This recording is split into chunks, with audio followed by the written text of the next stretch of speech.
Hello friends, welcome to this Laravel tutorial. Today I am going to show you database operations in Laravel. In the earlier video I showed you about the general things like create employees, get, edit, update, delete, list. But here I am going to tell you more about the database operations. So here in the Laravel there is a two way to do operations with the database. Like first one is the query builder, or we can say sometimes the raw query also, and second one is the eloquent orm. Eloquent orm is provided by the Laravel itself. It's a orm, object relational mapper, with map with our different platforms of database, right?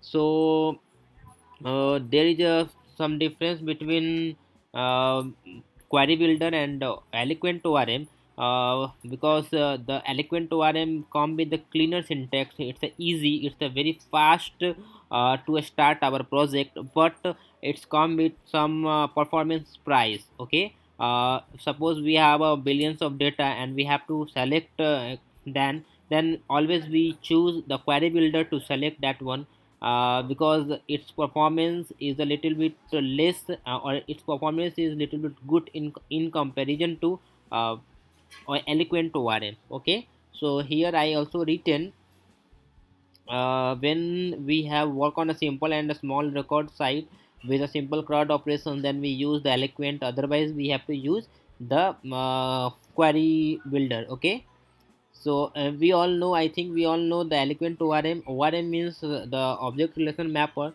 The very general example is our mobile phone. There is only one mobile phone, but we can use different carriers like Airtel, Reliance Jio, Vodafone, and other.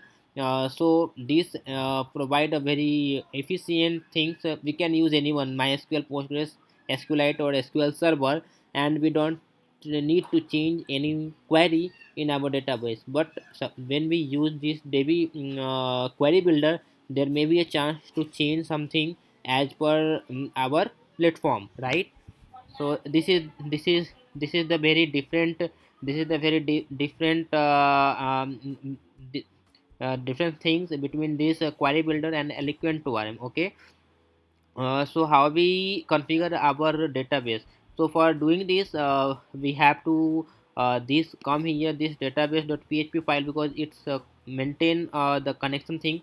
So here the default we are choosing. After that, see here the connection is written the SQLite, MySQL, PGSQL, and the Microsoft SQL Server, and the values coming from the env file. Okay, so here is the env file.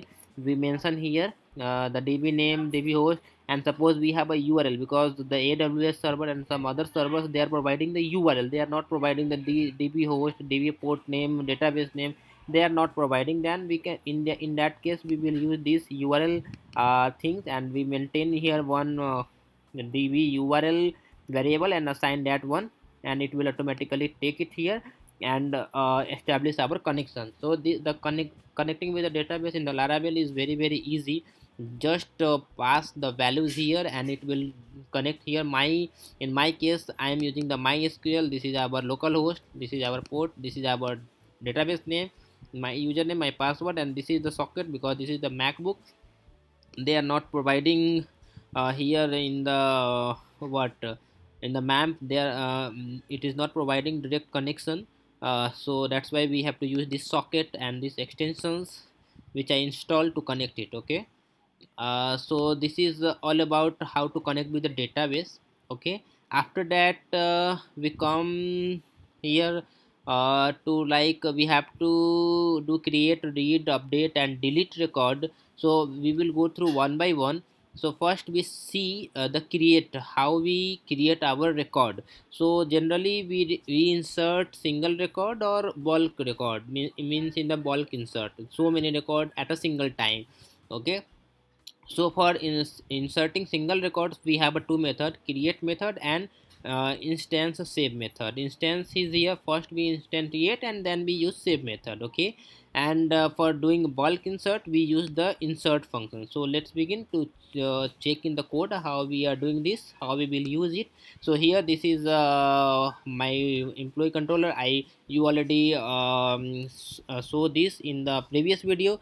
So again I am explaining here how it's working. See here, this is the store function. We are going to store the employee record. So you can see after validations I first instantiated this line is getting returning an instance and assign into the employee variable. After that I add here all the properties and assign the values, and here in the try block I am going to create it. Okay, means save it. This save functions actually save this set property in this model, okay, or in this table. This model is referring to one table name as employees. Okay, so this is one way, and this is very popular ways also. First we instantiate and then we set the property, and then in the last we call the save functions. Okay, so this is one way. Second way is to create. So create functions I written here. Okay, first I comment it out, this bulk insert, and open this one, this create. So here this is a single line statement to create a resource or create a record. So this is our model name, and I am using the create function, and here I pass all our record. This is the column name and this is our value for that one, and this is returning an instance. Here I also put here to print it. So let's check. So this is under the bulk store. So I added one key, and I added one button to call that function. Okay, so let's check. See, this is added and they are returning the app models employee. So this is an employee instance here, and this record should added here. So they see the Raju Kumar Das is added. So this is what we are trying to achieve it. Okay, so this is how insert into the database with using the instance and save functions and single line create function. Okay, now we check how we can insert using query builder. So this is the query builder code. You can see this is very similar to the above one, but here first we import our packet db packet. So here see I added it's coming from support packet and db. So this db packet here, after that db we first use the table and pass the table name. This is something else because sometimes we don't know our what table name, but we know model name because we are creating model. But here we have to use this table name, and using the insert functions we pass one array. Inside array the key in the column name and the value, and this is also same as the single line statement, and this is passing the true false only. Okay, it means if successfully insert then if pass true, otherwise false. Okay, so let's check first. Passing true here, right? This also added here, added Madhu. Okay, cool. So this is also working. Suppose we need multiple insertion in this query builder, then we just use this one, this employee data. And because this employee data contain array of arrays, in one array there are so many arrays, and in each array they are containing the column name and the value for that one. Okay, so they are working the same. So this is the way to use the query builder to insert. Now we are going to check how it's working with the eloquent for bulk insert. Okay, in the second video I will parse one xls file or csv file, and then record and then insert all the record in our database using this function only, because here I am hard coded the value, but in another video I will just take this value from the excel file and then try to import insert, right? So now check this. You can see here this is employee our model, and I am using here the insert functions and passing this variable. This variable is array of arrays, right? So save it, come to the ui and hit this button. See, this is also returned true, means our record is inserted here. So this thing, this 19 and 20 are added, and return value is true. So this is the way to insert multiple data at a single instance using the eloquent ORM. Okay, if we use this one and change our platform from MySQL to Postgres, we don't need to change anything, right?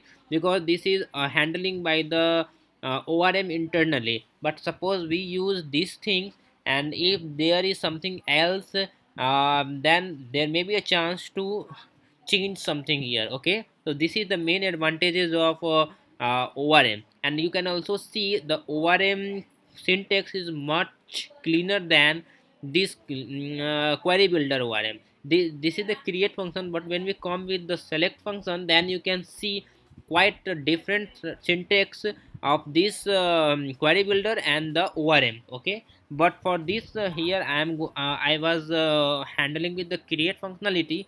So this is all done. We use these things to add or to insert record into the database. In the another video I will come with the another functions update and show you how the update function will work.